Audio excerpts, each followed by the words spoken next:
In a large, modern city, there was a quiet public library squeezed between tall glass skyscrapers. Inside this library worked a young man named Arjun. Arjun's job was to sort, scan, and organize thousands of old digital files, history documents, and audio tapes. He spent all day sitting in a tiny, windowless room in the basement, typing on a keyboard and listening to old recordings to fix their audio quality. Arjun felt completely disconnected from the world. He was an incredibly quiet and shy person. He spoke with a severe stutter. Because it took him a long time to get his words out, he avoided talking to anyone. When he tried to speak, people would often look impatient, interrupt him, or finish his sentences for him.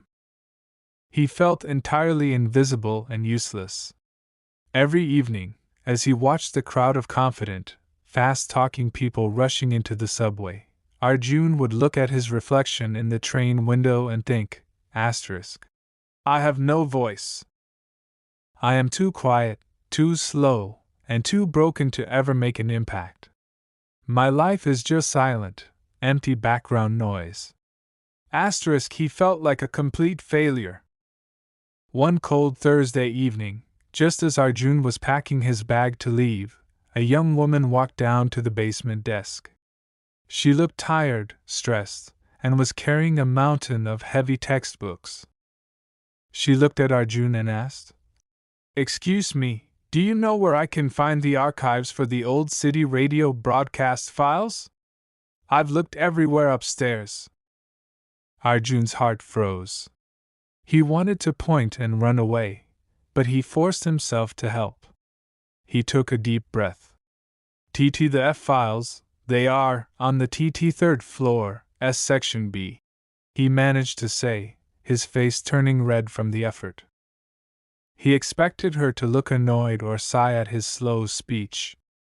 Instead, she stopped, her eyes going wide. "Wait," she said softly. "Are you the person who speaks on the library's automated phone guide? The one that gives the daily schedule and history facts when people call in?" Arjun nodded nervously. "Why, yes. I recorded it last year. They needed someone with a low voice." The woman let out a long breath and smiled, the stress melting off her face. "You have no idea how much I needed to hear your voice tonight," she said. "My name is Priya.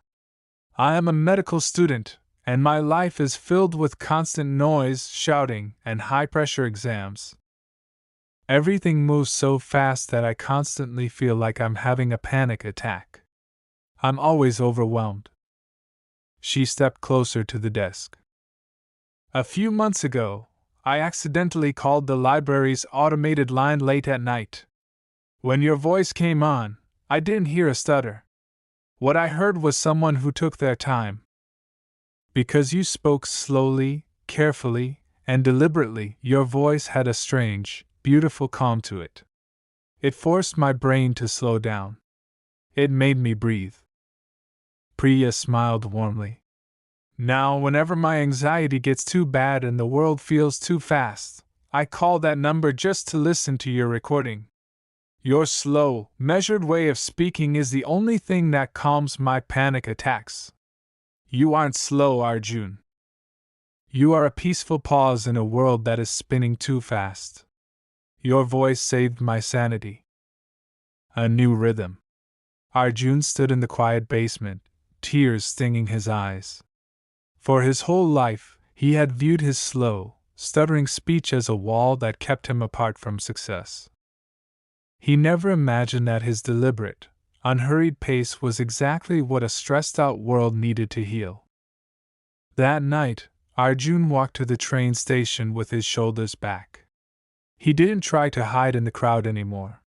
He realized that he didn't need to shout to be heard. We live in a world that praises speed, loudness, and instant success. When we move slower than others, or when we struggle to fit into a fast-paced environment, we feel like we are failing. But remember, your pace is not a flaw.